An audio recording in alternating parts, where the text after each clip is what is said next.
ഇന്ന് തുടങ്ങാൻ പോകുന്ന പുതിയ ചാപ്റ്ററിൻ്റെ നെയിം മണി മാത്സ് ആണ്. ചാപ്റ്റർ 5 ആണ്. ഇത് നമ്മൾ പഠിച്ചതിൻ്റെ കണ്ടിന്യൂഷനായിട്ട് വരുന്നൊരു ചാപ്റ്ററാണ്. നമ്മൾ കഴിഞ്ഞ വർഷം നമ്മൾ പഠിച്ചത് സിമ്പിൾ ഇൻട്രസ്റ്റ് കണ്ടുപിടിക്കാൻ പഠിച്ചിട്ടുണ്ട്.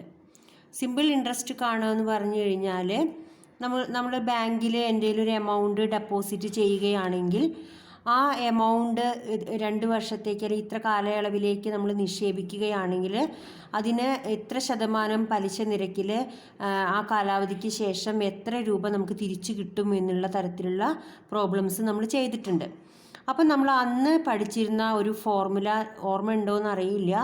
നമ്മൾ ഇൻട്രസ്റ്റ് കാണാൻ വേണ്ടി ഒരു ഫോർമുല പഠിച്ചിട്ടുണ്ടായിരുന്നു, സിമ്പിൾ ഇൻട്രസ്റ്റ് കാണാൻ വേണ്ടിയിട്ട്. അതായത് I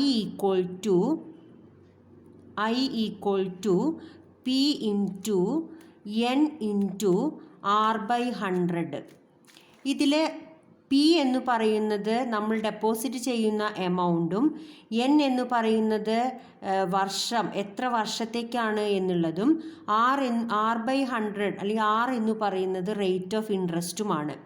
അതുപയോഗിച്ച് നമ്മൾ ചെയ്യുമ്പോൾ നമുക്ക് കിട്ടുന്നത് നമ്മുടെ ഇൻട്രസ്റ്റ് ആണ്. I എന്ന് പറയുന്നത് ഇൻട്രസ്റ്റ് ആണ്. അപ്പം നമുക്ക് തിരിച്ചു കിട്ടുന്ന എമൗണ്ട് കാണാൻ നമ്മൾ ചെയ്തിരുന്നത് amount A equal to P+I ആണ്. അതായത് പ്രിൻസിപ്പൽ എമൗണ്ട് എത്രയാണോ അതിൻ്റെ കൂടെ ഈ ഇൻട്രസ്റ്റും കൂടെ ആഡ് ചെയ്തിട്ടാണ് നമുക്ക് തിരിച്ചു കിട്ടുന്ന എമൗണ്ട് നമ്മൾ കാൽക്കുലേറ്റ് ചെയ്തിരുന്നത്. അപ്പോൾ ഇത് നമ്മൾ കഴിഞ്ഞ വർഷം പഠിച്ചതാണ്. അപ്പോൾ നമുക്ക് അത് വെച്ചിട്ടുള്ളൊരു പ്രോബ്ലം ഒന്ന് ആദ്യം ചെയ്തു നോക്കാം. ഇനി നമുക്ക് സിമ്പിൾ ഇൻട്രസ്റ്റ് വെച്ചിട്ട് ഒരു പ്രോബ്ലം ഒന്ന് ചെയ്തു നോക്കാം. ഒരു ക്വസ്റ്റ്യൻ ഇതാണ്: Anu deposited 15,000 rupees for 2 years at 10% interest. How much amount he get back after 2 years? അപ്പോൾ നമുക്ക് തന്ന കാര്യങ്ങൾ വെച്ചിട്ട് നമുക്ക് എങ്ങനെ ചെയ്യാമെന്ന് നോക്കാം. നമുക്ക് തന്നിട്ടുള്ള കാര്യങ്ങളൊന്ന് എടുത്തെഴുതാം. ഇവിടെ ഡെപ്പോസിറ്റ് ചെയ്ത എമൗണ്ട് എന്ന് പറയുന്നത് 15,000 ആണ്. അപ്പോൾ നമുക്കത് P ആയിട്ട് എടുക്കാം. അപ്പോൾ P ഈക്വൽ ടു 15,000 എന്ന് കിട്ടും. ഇനിയുള്ളത് നമ്പർ ഓഫ് ഇയേഴ്സ് ആണ്. അത് നമുക്ക് തന്നിരിക്കുന്നത് N ആണ്. അതായത് N ഈക്വൽ ടു 2 ആണ്. ഇനിയുള്ളത് റേറ്റ് ഓഫ് ഇൻട്രസ്റ്റ് ആണ്. റേറ്റ് ഓഫ് ഇൻട്രസ്റ്റ് എന്ന് പറയുന്നത് R/100 ആണ്. നമുക്കിവിടെ തന്നിരിക്കുന്നത് 10% ആയതുകൊണ്ട് നമുക്കതിനെ 10/100 എന്ന് എഴുതാം. ഇനി നമുക്ക് ഇൻട്രസ്റ്റ് ഒന്ന് കണ്ടു നോക്കാം. I equal to P into N into R/100 എന്ന് എഴുതി. ഇതിൽ P എന്ന് പറയുന്നത് 15,000 ആണ്. 15,000 into number of years is 2 ആണ്. 2 ഇൻറ്റു R ഈസ് 10/100 ആണ്. R/100 എന്ന് പറയുന്നത് 10/100 ആണ്. അത് സബ്സ്റ്റിറ്റ്യൂട്ട് ചെയ്യാം. ഇനി നമുക്കിവിടെ ഈ 2 സീറോസും ഈ 2 സീറോസും കൂടി കട്ട് ചെയ്ത് കളയാം. അപ്പോൾ നമുക്ക് കിട്ടുന്ന ആൻസർ 15നെ 2 ആയിട്ട് മൾട്ടിപ്ലൈ ചെയ്താൽ നമുക്ക് 30 കിട്ടും. പിന്നെ ഇവിടെ ഒരു 0 ഉണ്ട്, ഇവിടെ ഒരു 0 ഉണ്ട്. അപ്പോൾ 2 0 ഇട്ട് കൊടുക്കുമ്പോൾ നമുക്ക് ഇൻട്രസ്റ്റ് കിട്ടുന്നത് എത്രയാണ്? 3,000 ആണ് കിട്ടുന്നത്. Therefore amount he get back after 2 years എന്ന് പറയുന്നത് നമുക്ക് കിട്ടിയിട്ടുള്ള ഇൻട്രസ്റ്റും പ്രിൻസിപ്പൽ എമൗണ്ടും കൂടി ആഡ് ചെയ്യാണ് വേണ്ടത്. അതായത് P+I ആണ് ചെയ്യേണ്ടത്. അപ്പോൾ P എന്ന് പറയുന്നത് 15,000 ആണ്. 15,000 പ്ലസ് ഇൻട്രസ്റ്റ് നമുക്ക് കിട്ടിയത് 3,000 ആണ്. അപ്പോൾ ടോട്ടൽ 18,000 ആണ് നമുക്ക് ആഫ്റ്റർ 2 years നമുക്ക് എമൗണ്ട് കിട്ടുന്നത്. അപ്പോൾ ഇങ്ങനെയാണ് സിമ്പിൾ ഇൻട്രസ്റ്റ് എന്ന് പറയുന്ന മെത്തേഡ് യൂസ് ചെയ്തിട്ട് പ്രോബ്ലം ചെയ്യുന്നത്. അടുത്ത ടോപ്പിക്ക് നമുക്ക് പഠിക്കാനുള്ളത് കോമ്പൗണ്ട് ഇൻട്രസ്റ്റ് എങ്ങനെ കാണുക എന്നുള്ളതാണ്. നമ്മൾ സിമ്പിൾ ഇൻട്രസ്റ്റ് എങ്ങനെ കാണുക എന്നുള്ളത് കണ്ടെത്തി. ഇനി എങ്ങനെയാണ് കോമ്പൗണ്ട് ഇൻട്രസ്റ്റ് കാണാൻ നോക്കാം. കോമ്പൗണ്ട് ഇൻട്രസ്റ്റ് എന്ന് പറഞ്ഞാൽ അതിൻ്റെ മീനിങ് എന്ന് പറയുന്നത് പലിശയ്ക്കും പലിശ കണക്കാക്കുക. അതായത് നമ്മൾ ഒരു പ്രാവശ്യം നമ്മളിപ്പോൾ ഒരു വർഷത്തേക്ക് ഡെപ്പോസിറ്റ് ചെയ്ത് കഴിഞ്ഞാൽ ആ ഒരു വർഷം കഴിഞ്ഞാലാണ് നമുക്ക് ഇൻട്രസ്റ്റും പ്രിൻസിപ്പളും കൂടി തിരിച്ചു കിട്ടുക. ഇനി അതല്ല നമ്മളത് 2 വർഷത്തേക്കാണ് ഡെപ്പോസിറ്റ് ചെയ്യുന്നതെങ്കിൽ അത് നമുക്ക് 2 വർഷത്തേക്കാണെങ്കിലും കൂടി ഓരോ വർഷം കൂടുമ്പോഴും അതിൻ്റെ ഇൻട്രസ്റ്റ് കാൽക്കുലേറ്റ് ചെയ്യും ബാങ്ക്. അങ്ങനെ കാൽക്കുലേറ്റ് ചെയ്യുന്ന ഇൻട്രസ്റ്റിനെയാണ് നമ്മൾ കോമ്പൗണ്ട് ഇൻട്രസ്റ്റ് എന്ന് പറയുന്നത്. അപ്പോൾ കോമ്പൗണ്ട് ഇൻട്രസ്റ്റ് തന്നെ 3 തരത്തിലുണ്ട്. അത് നമുക്ക് 3 തരത്തിൽ കാൽക്കുലേറ്റ് ചെയ്യുന്നുണ്ട്. ആനുവലി കാൽക്കുലേറ്റ് ചെയ്യുന്ന തരത്തിലുള്ള ബാങ്കുകളുണ്ട്, അതേപോലെ ഹാഫ് ഇയർലി ആയിട്ട് കാൽക്കുലേറ്റ് ചെയ്യുന്നുണ്ട്, ക്വാർട്ടർലി ആയിട്ട് ചെയ്യുന്നുണ്ട്. ആനുവലി എന്ന് പറഞ്ഞു കഴിഞ്ഞാൽ വർഷത്തിൽ ഒരു പ്രാവശ്യം മാത്രം നമ്മുടെ ഇൻട്രസ്റ്റ് കാൽക്കുലേറ്റ് ചെയ്യുന്ന മെത്തേഡാണ് ആനുവലി കോമ്പൗണ്ടഡ് എന്ന് പറയുന്നത്. ഹാഫ് ഇയർലി എന്ന് പറയുന്നത് ഒരു വർഷത്തിൽ തന്നെ 2 പ്രാവശ്യം ഇൻട്രസ്റ്റ് കാൽക്കുലേറ്റ് ചെയ്യുന്നതിനെയാണ് ഹാഫ് ഇയർലി കോമ്പൗണ്ടഡ് എന്ന് പറയുന്നത്. ഇനിയുള്ളത് ക്വാർട്ടർലി ആണ്. ക്വാർട്ടർലി എന്ന് പറഞ്ഞു കഴിഞ്ഞാൽ 3 മാസം കൂടുമ്പോൾ എന്ന് പറയുമ്പോൾ നമുക്കറിയാം ഒരു വർഷത്തിൽ ആകെ എത്ര മാസമാണുള്ളത്? 12 മന്ത്സാണ് ഉള്ളത് അല്ലേ? അപ്പോൾ നമുക്ക് ഒരു വർഷമാണെങ്കിൽ ഹാഫ് ഇയർലി ആണെങ്കിൽ 6 മാസം കൂടുമ്പോൾ 6 മന്ത്സ് വെച്ചിട്ടാണ് ഇൻട്രസ്റ്റ് കാൽക്കുലേറ്റ് ചെയ്യുക. ക്വാർട്ടർലി ആണെങ്കിൽ എവറി 3 മന്ത്സ് വെച്ചിട്ടാണ് ഇൻട്രസ്റ്റ് കാൽക്കുലേറ്റ് ചെയ്യുക. അപ്പോൾ നമുക്ക് ഈ 3 രീതിയിലുള്ള ഇൻട്രസ്റ്റ് കാണാനും ഉണ്ട്. അപ്പോൾ നമുക്ക് പഠിക്കാനുള്ളത് ആനുവലി ഇൻട്രസ്റ്റ് എങ്ങനെയാണ് കണ്ടുപിടിക്കുക എന്നുള്ളതാണ്. കോമ്പൗണ്ട് ഇൻട്രസ്റ്റ് കാണാനുള്ള ടെക്സ്റ്റ് ബുക്കിൽ 2 മെത്തേഡ് ഉണ്ട്. ഞാൻ ആദ്യത്തെ മെത്തേഡ് നമ്മൾ സിമ്പിൾ ഇൻട്രസ്റ്റ് കണ്ട പോലെ നമുക്ക് എങ്ങനെ ചെയ്യുക എന്നുള്ളത് നോക്കാം. ക്വസ്റ്റ്യൻ ശ്രദ്ധിക്കുക. ടെക്സ്റ്റ് ബുക്കിലെ പേജ് നമ്പർ 99 ഒരു ക്വസ്റ്റ്യൻ ആണ്. Sumesh deposited 10,000 rupees in a bank which gives 5% interest compounded annually. How much would he get after 2 years? ഇതാണ് ക്വസ്റ്റ്യൻ. അപ്പോൾ ഇവിടെ നമുക്ക് തന്നിരിക്കുന്നത് എമൗണ്ട് ഡെപ്പോസിറ്റ് ചെയ്തത് 10,000 rupees ആണ്. അപ്പോൾ നമുക്ക് പി എന്ന് പറയുന്നത് നമുക്ക് തന്നിരിക്കുന്നത് 10,000 ആണ്. റേറ്റ് ഓഫ് ഇൻട്രസ്റ്റ് ആർ എന്ന് പറയുന്നത് 5% ആണ്, അതായത് 5/100 ആണ്. 2 yearsനാണ് നമുക്ക് ഡെപ്പോസിറ്റ് ചെയ്തിരിക്കുന്നത്. അപ്പോൾ n = 2 ആണ്. നമുക്ക് കാണാനുള്ളത് ആഫ്റ്റർ 2 years എത്ര എമൗണ്ട് തിരിച്ചു കിട്ടും എന്നുള്ളതാണ്. അപ്പോൾ നമ്മൾ ആദ്യം ചെയ്യേണ്ടത് ഫസ്റ്റ് ഇയേഴ്സ് ബാലൻസ് മീൻസ് നമ്മൾ ഡെപ്പോസിറ്റ് ചെയ്യുമ്പോഴുള്ള എമൗണ്ട് എന്ന് പറയുന്നത് 10,000 ആണ്, അതെഴുതി. Then first year's interest calculate ചെയ്യണം. ഇൻട്രസ്റ്റ് കാൽക്കുലേറ്റ് ചെയ്യാനുള്ള ഫോർമുല നമുക്കറിയാം. I = P × N × R/100 ആണ് നോർമൽ കേസിൽ ഇൻട്രസ്റ്റ് കാൽക്കുലേറ്റ് ചെയ്യാനുള്ള ഫോർമുല. ഇവിടെ എന്നിന് നമ്മൾ വാല്യൂ കൊടുക്കേണ്ട ആവശ്യമില്ല. കാരണം നമ്മൾ അത് ഒരു വർഷത്തേക്ക് കാണുമ്പോൾ എന്ന് പറയുമ്പോൾ ഒന്നാണെങ്കിലും നമ്മൾ ആ വാല്യൂ കൊടുക്കണ്ട. അപ്പോൾ നമ്മൾ I = P × R/100 ചെയ്താൽ മതി. അപ്പോൾ നമ്മൾ ചെയ്യുമ്പോൾ പി എന്ന് പറയുന്നത് 10,000 ആണ്. 10,000 ഇൻറ്റു റേറ്റ് ഓഫ് ഇൻട്രസ്റ്റ് എന്ന് പറയുന്നത് 5/100 ആണ്. അപ്പോൾ 5/100 എന്ന് എഴുതി. ഈ 2 zeros കട്ട് ചെയ്ത് കളഞ്ഞു. അപ്പോൾ നമുക്ക് കിട്ടുന്ന ആൻസർ 500 rupees ആണ്. ഇതാണ് നമ്മുടെ ഇൻട്രസ്റ്റ് എന്ന് പറയുന്നത്. അപ്പോൾ സെക്കൻഡ് ഇയറിൽ നമ്മുടെ ബാലൻസ് ഉള്ള എമൗണ്ട് എന്ന് പറയുന്നത് നമുക്ക് 10,000ൻ്റെ കൂടെ ഈ 500 നമ്മൾ ആഡ് ചെയ്യണം. അപ്പോൾ നമ്മുടെ എമൗണ്ട് എന്തായിട്ട് മാറും? 10,500 ആയിട്ട് മാറും. അപ്പോൾ ആദ്യത്തെ ഫസ്റ്റ് ഇയർ ഓരോ വർഷവുമാണ് ഇൻട്രസ്റ്റ് കാൽക്കുലേറ്റ് ചെയ്യുന്നത്. അപ്പോൾ നമ്മൾ 2 yearsനാണ് ഇത് ഡെപ്പോസിറ്റ് ചെയ്തത്. അപ്പോൾ ഫസ്റ്റ് ഇയറിലെ ഇൻട്രസ്റ്റ് ആദ്യം കാൽക്കുലേറ്റ് ചെയ്തു. അപ്പോൾ നമുക്കത് 500 rupees കിട്ടി. ആ 500 rupees നമ്മുടെ പ്രിൻസിപ്പൽ എമൗണ്ടിൻ്റെ കൂടെ ആഡ് ചെയ്തപ്പോൾ നമുക്ക് 10,500 കിട്ടി. ഇനി നമുക്ക് കാണേണ്ടത് സെക്കൻഡ് ഇയേഴ്സിൻ്റെ ഇൻട്രസ്റ്റ് ആണ്, രണ്ടാമത്തെ വർഷത്തെ. സെക്കൻഡ് ഇയറിൻ്റെ ഇൻട്രസ്റ്റ് നമ്മൾ കാൽക്കുലേറ്റ് ചെയ്യുമ്പോൾ നമ്മുടെ പ്രിൻസിപ്പൽ എമൗണ്ടിൽ വ്യത്യാസം വരും. നമ്മുടെ പ്രിൻസിപ്പൽ എമൗണ്ട് ആദ്യം ഉണ്ടായിരുന്ന 10,000 അല്ല, നമ്മൾ പിന്നെ എടുക്കേണ്ട പ്രിൻസിപ്പൽ എമൗണ്ട് എത്രയാണ്? 10,500 ആവും. ഇൻറ്റു 5/100 എന്ന് എഴുതി. എന്നിട്ട് നമ്മൾ ഇൻട്രസ്റ്റ് കാൽക്കുലേറ്റ് ചെയ്തപ്പോൾ നമുക്ക് 525 rupees കിട്ടി. അപ്പോൾ ആഫ്റ്റർ സെക്കൻഡ് ഇയറിലെ ഇൻട്രസ്റ്റ് വരുന്നത് 525 rupees ആണ് നമുക്ക് കിട്ടിയത്. അപ്പോൾ ഇനി നമുക്ക് കണ്ടെത്താം. ഇപ്പോൾ നമുക്ക് ഒരു വർഷത്തെ കഴിഞ്ഞു, രണ്ടാമത്തെ വർഷത്തെ ഇൻട്രസ്റ്റും കാൽക്കുലേറ്റ് ചെയ്ത് വെച്ചിട്ടുണ്ട് അല്ലേ? അപ്പോൾ ഇനി നെക്സ്റ്റ് എന്താണ്? Amount he get back after 2 years. After 2 yearsന് ശേഷം നമുക്ക്, അതായത് after 2 years he get back amount 10,500 ആയിരുന്നു പ്രിൻസിപ്പൽ എമൗണ്ട്. അതിൻ്റെ കൂടെ ഇപ്പോൾ കിട്ടിയ ഇൻട്രസ്റ്റ് ആഡ് ചെയ്യുക, അതായത് 525 ആഡ് ചെയ്യുക. അപ്പോൾ നമുക്ക് കിട്ടുന്നത് 11,000 25 റുപ്പീസാണ്. അപ്പോൾ ഈ രീതിയിലാണ് നമ്മൾ കോമ്പൗണ്ട് ഇൻട്രസ്റ്റ് കാൽക്കുലേറ്റ് ചെയ്യുന്നത്.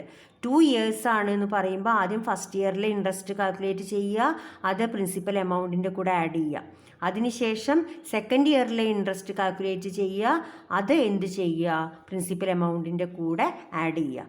അപ്പോഴാണ് നമുക്ക് ആഫ്റ്റർ 2 ഇയേഴ്സ് കിട്ടുന്ന എമൗണ്ട് എത്രയാണെന്നുള്ളത് അറിയാൻ കഴിയുക. ഓക്കെ, അപ്പോൾ ഈ മെത്തേഡിലാണ് നമ്മൾ ഇതിൽ ഒരെണ്ണം ചെയ്ത് കാണിച്ചിട്ടുള്ളത്.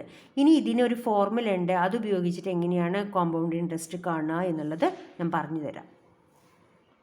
ഇപ്പോൾ ആനുവലി ഇൻട്രസ്റ്റ് എങ്ങനെ കാൽക്കുലേറ്റ് ചെയ്യുക എന്നുള്ളത് നമ്മളിപ്പോൾ കണ്ടൊരു പ്രോബ്ലം ചെയ്തതാണ്. ഇനി നമുക്ക് അത് കാണാൻ മറ്റൊരു മെത്തേഡും കൂടെ ഉണ്ട് എന്ന് ഞാൻ പറഞ്ഞു. അതിനായിട്ടൊരു ഫോർമുല ഉണ്ട്. ആ ഫോർമുല എന്ന് പറയുന്നത് ആനുവലി കോമ്പൗണ്ട് ഇൻട്രസ്റ്റ് മെത്തേഡ് കാണാനുള്ള ഫോർമുലയാണ് A = P × 1 + R/100 whole raise to n ആണ്. അപ്പോൾ ഇവിടെ നമുക്ക് 3 കാര്യങ്ങളാണ് അറിയേണ്ടത്. പി എന്ന് പറയുന്നത് പ്രിൻസിപ്പൽ എമൗണ്ട് ആണ്, അതായത് ഡെപ്പോസിറ്റ് ചെയ്ത എമൗണ്ട് എത്രയാണോ അതാണ് പിയുടെ സ്ഥാനത്ത് കൊടുക്കേണ്ടത്. R/100 എന്ന് പറഞ്ഞാൽ നമുക്കറിയാം റേറ്റ് ഓഫ് ഇൻട്രസ്റ്റ് ആണ്. അതേപോലെ n എന്ന് പറയുന്നത് നമ്പർ ഓഫ് ഇയേഴ്സ് ആണ്. അപ്പോൾ ഈ ഫോർമുല യൂസ് ചെയ്തിട്ടാണ് നമ്മൾ ആനുവലി കോമ്പൗണ്ട് ഇൻട്രസ്റ്റ് കാൽക്കുലേറ്റ് ചെയ്യുന്നത്. അപ്പോൾ നമ്മൾ നേരത്തെ ചെയ്ത പ്രോബ്ലം ഒന്ന് നമുക്ക് ഈ ഫോർമുല യൂസ് ചെയ്തിട്ട് എങ്ങനെ കാണുക എന്നുള്ളത് നോക്കാം. അപ്പോൾ നമുക്ക് ഇവിടെ തന്നിരിക്കുന്നത് പ്രിൻസിപ്പൽ എമൗണ്ട് എന്ന് പറയുന്നത് 10,000 ആണ്.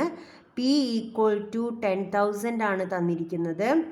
റേറ്റ് ഓഫ് ഇൻട്രസ്റ്റ് തന്നിരിക്കുന്നത് 5% ആണ് അല്ലേ, 5% ആണ്. അപ്പോൾ 5/100 ആണ്. അതേപോലെ n എന്ന് പറയുന്നത് 2 ആണ്. അപ്പോൾ നമുക്ക് ഈ വാല്യൂസ് ഒന്ന് ഈ ഫോർമുലയിൽ കൊടുത്തു നോക്കാം. അപ്പോൾ A = P എന്ന് പറയുന്നത് 10,000 ആണ്. അപ്പോൾ 10,000 ഇൻറ്റു ബ്രാക്കറ്റിൽ 1 + R/100ൻ്റെ സ്ഥാനത്ത് എഴുതേണ്ടത് 5/100 എന്ന് എഴുതുക. ഹോൾ റേസ് ടു n എന്നുള്ള സ്ഥലത്ത് 2 വർഷത്തേക്കാണ്, അപ്പോൾ 2 ഇയേഴ്സ് ആണ്. അപ്പോൾ 2 എന്നുള്ള വാല്യൂ കൊടുക്കുക. ഇങ്ങനെ നമ്മൾ ഒരു ഫ്രാക്ഷനെ നമ്മൾ ചെയ്യാൻ പഠിച്ചിട്ടുണ്ട്. ഇങ്ങനെ വരുമ്പോൾ ഇതൊരു മിക്സഡ് ഫ്രാക്ഷൻ ആണെന്ന് വിചാരിക്കുകയാണെങ്കിൽ നമ്മൾ എന്താ ചെയ്യുക, 1നെ 100 കൊണ്ട് ഗുണിക്കും അല്ലേ, 1 × 100 ചെയ്യും, അതിൻ്റെ കൂടെ 5 ആഡ് ചെയ്യും അല്ലേ. അപ്പോൾ 105/100 വരിക. അപ്പോൾ നമുക്ക് അങ്ങനെ ഒന്നാക്കി എഴുതാം. അപ്പോൾ 10,000 ഇൻറ്റു ഇത് നമുക്ക് ഇങ്ങനെ മൾട്ടിപ്ലൈ ചെയ്യുക. 1 × 100 100 100 + 5 105 105 ഡിവൈഡഡ് ബൈ 100 ഹോൾ സ്ക്വയർ എന്ന് വരും. ഹോൾ സ്ക്വയർ എന്ന് പറഞ്ഞു കഴിഞ്ഞാൽ നമുക്കറിയാം 105 × 105 അങ്ങനെയാണ് എഴുതേണ്ടത്. അപ്പോൾ നമുക്ക് 10,000 ഇൻറ്റു 105/100 ഇൻറ്റു 105/100 എന്ന് വരും. ഇനി നമുക്ക് സീറോസ് ഒന്ന് കട്ട് ചെയ്ത് കളയാം. ഈ 2 സീറോസും ഈ 2 സീറോസും കൂടി കട്ടായിപ്പോയി. അതേപോലെ തന്നെ ഈ 2 സീറോസും ഈ 2 സീറോസും കൂടെ കട്ടായി. ബാക്കിയുള്ള നമ്പേഴ്സ് എന്ന് പറയുമ്പോൾ ഇവിടെ ഇനി ഒന്നുമില്ല, ബാലൻസ് 1 മാത്രമേ ഉള്ളൂ. നമുക്ക് 105 × 105 ചെയ്ത് നോക്കാം. അപ്പോൾ നമുക്ക് ആൻസർ കിട്ടുക 11,025 ആണ് കിട്ടുക. അപ്പോൾ ഈ രീതിയിൽ നമുക്ക് ഒറ്റ സ്റ്റെപ്പിൽ ആൻസർ കണ്ടെത്താൻ സാധിക്കും. അപ്പോൾ അതിനായിട്ട് നിങ്ങൾ ഈ ഫോർമുലയാണ് പഠിക്കേണ്ടത്. ഫോർമുല ഒന്നും കൂടെ പറയാം. A = P × 1 + R/100 whole raise to n. ഇത് ആനുവലി കോമ്പൗണ്ട് ഇൻട്രസ്റ്റ് കാണുമ്പോൾ യൂസ് ചെയ്യേണ്ട ഫോർമുലയാണ്. ടെക്സ്റ്റ് ബുക്കിലെ page number 101 if P rupees is invested in a scheme giving R% interest compounded annually, the amount got after n years is P × 1 + R/100 whole raise to n എന്ന് കൊടുത്തിട്ടുണ്ട്. ഇനി ഇത് വെച്ചിട്ടുള്ളൊരു problem കൂടെ text ബുക്കിൽ ചെയ്ത് കാണിച്ചിട്ടുണ്ട്, അത് നോക്കാം. Nancy deposited 15,000 rupees in a bank which pays 9% interest compounded annually.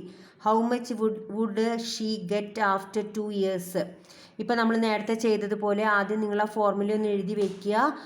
Formula amount A = P × 1 + R/100 whole raise to n എന്നുള്ളതാണ്. അതിൽ പിയുടെ സ്ഥാനത്ത് നമുക്ക് 15,000 ആണ് തന്നിരിക്കുന്നത്, അത് എഴുതുക. ഇൻറ്റു ബ്രാക്കറ്റിൽ 1 + R/100 എന്ന് പറയുന്നത് ഇവിടെ 9% ആണ്. അപ്പോൾ 9/100 ഹോൾ റേസ് ടു n എന്നുള്ളത് 2 ആണ്. അപ്പോൾ 2 എന്ന് കൊടുത്തു. ഇനി നമ്മൾ നേരത്തെ ചെയ്തതുപോലെ 15,000 ഇൻറ്റു 1 ഇൻറ്റു 100 വരും, plus 9 divided by 100 whole square എന്ന് വരും. 109/100 ഹോൾ സ്ക്വയർ എന്ന് അടുത്ത സ്റ്റെപ്പിൽ നമുക്ക് അത് എഴുതാൻ കഴിയും. ഇനി നമ്മളിവിടെ ചെയ്തിരിക്കുന്ന നിങ്ങൾ പഠിച്ചിട്ടുള്ള ഐഡൻറ്റിറ്റി യൂസ് ചെയ്തിട്ട് വേണമെങ്കിൽ നിങ്ങൾക്ക് അതിൻ്റെ വാല്യൂ കണ്ടെത്താം. അതല്ലെങ്കിൽ നിങ്ങൾക്ക് ഡയറക്റ്റ്ലി എന്ത് ചെയ്യാം, 109 ഇൻറ്റു 109 മൾട്ടിപ്ലൈ ചെയ്താൽ മതി. ചെയ്താൽ നിങ്ങൾക്ക് ആൻസർ കിട്ടും. അപ്പോൾ ഇവിടെ വേണമെങ്കിൽ ആ സ്റ്റെപ്പ് ഞാനൊന്ന് കാണിക്കാം. 15,000 ഇൻറ്റു 109/100 ഇൻറ്റു 109/100 എന്ന് എഴുതി. അപ്പോൾ ഇവിടെ 2 zeros ഉണ്ട്, ഇവിടെയും 2 zeros ഉണ്ട്. അത് കട്ട് ചെയ്തു. ഇനി ഇവിടെ ഒരു സീറോയെ കട്ട് ചെയ്യാൻ ബാക്കിയുള്ളൂ, ഇതിലത്തെ ഒരു സീറോയും കട്ട് ചെയ്തു. അപ്പോൾ ബാക്കി അവിടെ നമുക്ക് ഒരു സീറോ അവിടെ കിടക്കുന്നുണ്ട്, അതവിടെ ഇരിക്കട്ടെ. ഇനി നമ്മൾ ചെയ്യേണ്ടത് ഈ 3 നമ്പേഴ്സും കൂടി മൾട്ടിപ്ലൈ ചെയ്യുക. അതായത് 109 ഇൻറ്റു 109 ചെയ്യുക. അത് ചെയ്യുമ്പോൾ നമുക്ക് ആൻസർ വരിക 11,881 കിട്ടും.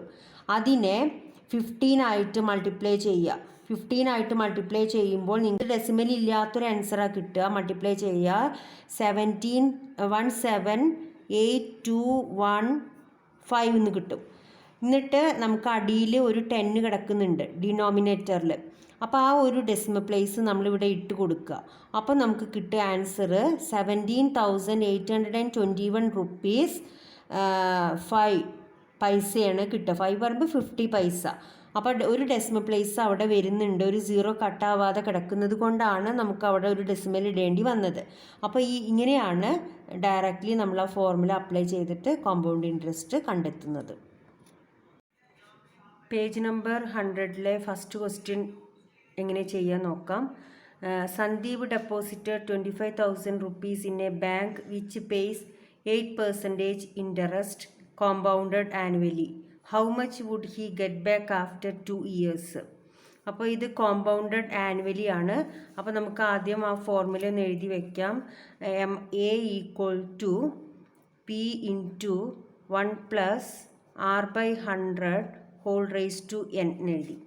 ഇനി നമുക്ക് ഇവിടെ തന്നിട്ടുള്ള P എന്ന് പറയുന്നത് 25,000 ആണ്. R എന്ന് പറയുന്നത് 8% ആണ്, അതായത് 8/100 ആണ്. n ഈക്വൽ ടു 2 ആണ്. നമുക്ക് വാല്യൂസ് ഇവിടെ സബ്സ്റ്റിറ്റ്യൂട്ട് ചെയ്യാം.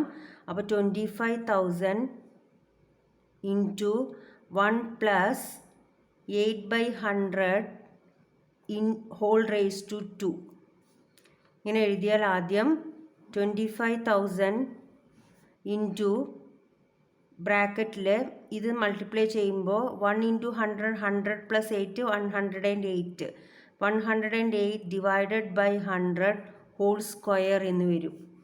അപ്പോൾ നമുക്ക് അതിൻ്റെ അർത്ഥം 2 പ്രാവശ്യം മൾട്ടിപ്ലൈ ചെയ്യണം. അപ്പോൾ 25,000 ഇൻറ്റു 108/100 ഇൻറ്റു 108/100 എന്ന് വരും. ഇതിൽ നമുക്ക് ഇതിലത്തെ ഈ 2 സീറോയും ഈ 2 സീറോയും കട്ട് ചെയ്ത് കളയാം. ഇനി ഇവിടെ ഒരു സീറോ ഉണ്ട്, ഇതിലത്തെ ഒരു സീറോയും കട്ട് ചെയ്ത് കളയാം. അപ്പോൾ ബാക്കി ഇവിടെ 10 ബാലൻസ് ഉണ്ട്. ഇനി നമ്മൾ ഈ 3 നമ്പേഴ്സും കൂടെ മൾട്ടിപ്ലൈ ചെയ്യണം. അതായത് 108 ഇൻറ്റു 108 മൾട്ടിപ്ലൈ ചെയ്യണം. 108 ഇൻറ്റു 108 മൾട്ടിപ്ലൈ ചെയ്താൽ നമുക്ക് കിട്ടുക 11,664 ആണ്. അതായത് 25 ഇൻറ്റു 11,664 എന്ന് കിട്ടും. അത് ഡിവൈഡഡ് ബൈ 10. ഇത് വീണ്ടും മൾട്ടിപ്ലൈ ചെയ്യുമ്പോൾ നമുക്ക് കിട്ടുന്നത് 291,600 കിട്ടും. അതിനെ 10 ആയിട്ട് ഡിവൈഡ് ചെയ്യുക. 10 ആയിട്ട് ഡിവൈഡ് ചെയ്യുക എന്ന് പറയുമ്പോൾ നമുക്കൊരു സീറോ കട്ടായിട്ട് പോവും. അപ്പോൾ നമുക്ക് കിട്ടുന്ന ആൻസർ 29,160 എന്നാണ് ആൻസർ വരുന്നത്. അപ്പോൾ നമ്മുടെ amount after 2 years he will get 29,160 എന്ന് കിട്ടും. ഇനി ഈ ക്വസ്റ്റ്യൻ നോക്കാം. ഇതും അതേപോലെ തന്നെ ചെയ്യാനുള്ളൊരു ക്വസ്റ്റ്യൻ ആണ്. Anas deposited 20,000 rupees in a bank which pays 6% interest compounded annually. How much would he get back after 3 years? അപ്പോൾ ഇവിടെ അനസാണ് ഡെപ്പോസിറ്റ് ചെയ്യുന്ന എമൗണ്ട് 20,000 ആണ്. അപ്പോൾ നമുക്ക് വീണ്ടും ഫോർമുല ഒന്ന് എഴുതി വയ്ക്കാം. A = P × 1 + R/100 whole rice to n. ഇവിടെ P എന്ന് പറയുന്നത് 20,000 ആണ്. R എന്ന് പറയുന്നത് 6% ആണ്. 6% മീൻസ് 6/100 ആണ്. ആൻഡ് n = 3 years ആണ് പറഞ്ഞിട്ടുള്ളത്. ഇനി നമുക്ക് ഈ വാല്യൂസ് ഒന്ന് സബ്സ്റ്റിറ്റ്യൂട്ട് ചെയ്യാം. അപ്പോൾ 20,000 × 1 + 6/100 whole rice to 3. Then 20,000 into ബ്രാക്കറ്റിൽ 106 വരും ആഡ് ചെയ്യുമ്പോൾ. 106 divided by 100 whole rice to 3. That means 106/100നെ 3 ടൈംസ് മൾട്ടിപ്ലൈ ചെയ്യുക. അപ്പോൾ 20,000 ഇൻറ്റു 106/100 ഇൻറ്റു 106/100 ഇൻറ്റു 106/100. ഇനി ഇതിലത്തെ ഈ 2 സീറോസും ഈ 2 സീറോസും കട്ട് ചെയ്യുക. ഈ സീറോസും ഇതും കട്ട് ചെയ്യുക. അപ്പോൾ ബാലൻസ് അവിടെ 2 സീറോസ് ഉണ്ട്. ഇനി നമ്മൾ നേരത്തെ ചെയ്തതുപോലെ ഇവിടെ ഉള്ള ഈ 2 into 106 into 106 into 106 divided by 100 എന്നുണ്ട്. അപ്പോൾ നമുക്ക് ന്യൂമറേറ്ററിൽ മൾട്ടിപ്ലൈ ചെയ്താൽ കിട്ടുന്നത്, ആദ്യം നമുക്ക് 106 ഇൻറ്റു 106 ചെയ്യാം. അതിനുശേഷം ആ കിട്ടിയ ആൻസറിനെ വീണ്ടും 106 ആയിട്ട് മൾട്ടിപ്ലൈ ചെയ്യുമ്പോൾ നമുക്ക് കിട്ടുന്നത് 1191,016 ആണ്. അതിനെ വീണ്ടും 2 ആയിട്ട് മൾട്ടിപ്ലൈ ചെയ്യണം. 2 ആയിട്ട് മൾട്ടിപ്ലൈ ചെയ്താൽ കിട്ടുക 2382032 എന്ന് വരും. Divided by 100. അപ്പോൾ നമ്മളിനി അടുത്ത സ്റ്റെപ്പ് 2 ഡെസിമൽ പ്ലേസ് ഇട്ട് കൊടുക്കണം. അപ്പോൾ ഇവിടുന്ന് ഇങ്ങോട്ടാണ് 2 ഡെസിമൽ പ്ലേസ് ഇടേണ്ടത്. അപ്പോൾ 23,820.32 എന്ന് വരും. 32 എടുക്കണമെന്നില്ല. 23,820 rupees ആണ് ആഫ്റ്റർ 3 years നമുക്ക് കിട്ടുന്നത്.